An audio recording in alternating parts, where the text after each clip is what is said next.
Hello, everyone. I'm Larry Ridley, and this is the NFL on EA Sports. The Eagles dropped back to 500 last week, so they're looking to turn things back in a positive direction today. It's the Vikings going up against the Eagles. With that, let's welcome in our fine broadcast team. Here are Brandon Godden and Charles Davis. Thank you, Larry. It's the NFL on EA Sports as you take a look live there at Lincoln Financial Field in Philadelphia, PA. Today we've got a matchup here in pivotal Week 7 between the Minnesota Vikings and the Philadelphia Eagles. With Charles Davis, I'm Brandon Gaudin. And Charles, you look at this Eagles team as they interplay here. They were winners last time out, so they'll be looking, Charles, to make it 2 in a row. And what I enjoyed when I watched their game tape and their victory last week is they put it together in every phase. Good offense, good defense, and some key plays on special teams. Let's see if they can get that second win in a row. Meanwhile, for our visitors, the Vikings, they're off to a terrific start, unbeaten at 5-0 through the first month and change. And you can hang a lot of this early success on their defense, too. They're the tone setters for these guys, and the entire team feeds off of what they do. And he'll take it past the 25 and up to the 28-yard line.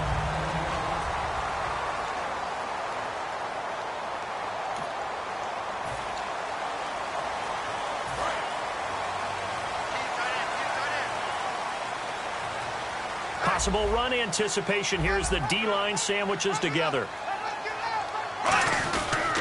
Now a first carry here for Shane Vereen. And he'll be tackled at about the 35. It's a 7-yard carry to set them up with a 2nd and 3. First play of the drive, let's give credit all around. Excellent blocking, but the guy carrying the ball, he was the finisher. A really nice run. And on the outside, they're playing press coverage. They'll run again with Vereen.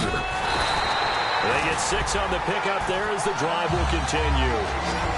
So many teams want to throw the ball in this situation nowadays, but I love watching a team that has enough confidence to go ahead and run the football. In that situation, that's almost a tendency breaker.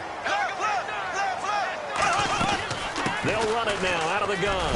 And he's going to bowl his way forward to the 48. 8 yards on the pickup, and now they'll have some options on 2nd and short. So this brings up a 2nd and 2. Some runs are blocked so well, you almost forget that someone has to carry the ball to gain the yardage. The leverage by the offensive line to create space up front, really well done. And he'll lose yardage here. Back at the 47. He lost 2 there, and it's 3rd down. Brandon, that play ended so fast, it's almost as if the quarterback handed it to the runner, and the tackler was there right away for a loss of yardage. An extra defensive back in the game now here for 3rd and 4.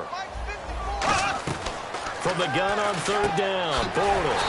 He's got his man. It's Williams. And they pick up the first down there with a gain of 4. And Brandon, from our time in college football, where receivers weren't running the traditional NFL route tree, one thing they did learn, find open areas, find soft spots, and set up and catch the ball. I think we just saw that there. Yeah, we saw that indeed, picking up the first. And they'll get him down here at about the 42.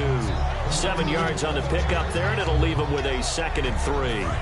See if they stay on the ground for 2nd down. This drive is turning into an extended one, and the guy carrying the ball, he's becoming more like a body blows guy. Every carry is putting some damage on the defense.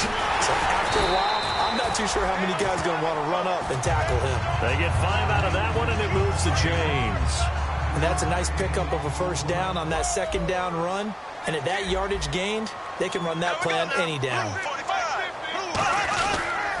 On the toss, Vereen. And he'll lose yardage here. Back at the 41. That's going to go as a loss of 4, and it'll be 2nd down. Jalen Smith out of Notre Dame. Partner, that's got to be one of the best stories in the NFL, seeing him out on the field. Yeah, it really is. That injury that he had during the bowl game against Ohio State. Boy, that hurt his draft stock. So nice to see him out there. I had him rated as the top player in his class in 2016 before his injury. He ends up going in the 2nd round, and now he's starting to make the plays we expected to see. Just a yard there, so it brings up a tough 3rd and 12.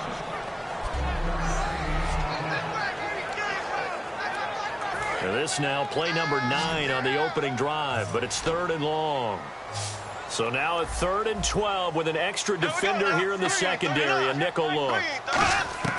Throwing his Bortles on 3rd down. He's going to float this one deep right side. That's going to be knocked away and incomplete. He was looking there for Reuben Randall, and that's going to make it 4th down. I know the initial focus was on how far that pass was downfield, but how about the coverage on the play? Able to stay with him, get his hands where the receiver's hands were going to try and catch the ball, tips it up in the air, and knocks it away. And this is off target to the left. Didn't get there anyway. It's no good, and this will remain a scoreless game. Everything looked good. Good snap, good hold. Sometimes, though, the ball just doesn't want to go where you want it. And this one winds up no good. A first carry now for Adrian Peterson. And able to break one tackle, but then quickly brought down. Call it a gain of 4 on first, and that'll make it 2nd down. The ball carrier there, Adrian Peterson, he turned 31 back in March. But after his return from knee surgery a few years ago, that incredible return, I don't think we look at his number the same way as we do a lot of running backs who turn 30. Yeah, I agree. And right now, standing 17th all-time in the NFL rushing ranks. When you see passes knocked down by those guys I call the frustrated fullbacks, the linebackers, you know that in their zone coverage, they were able to drop, see the ball thrown, and react to it very quickly. It's a pickup of 16 there, and it'll lead to a new set of downs.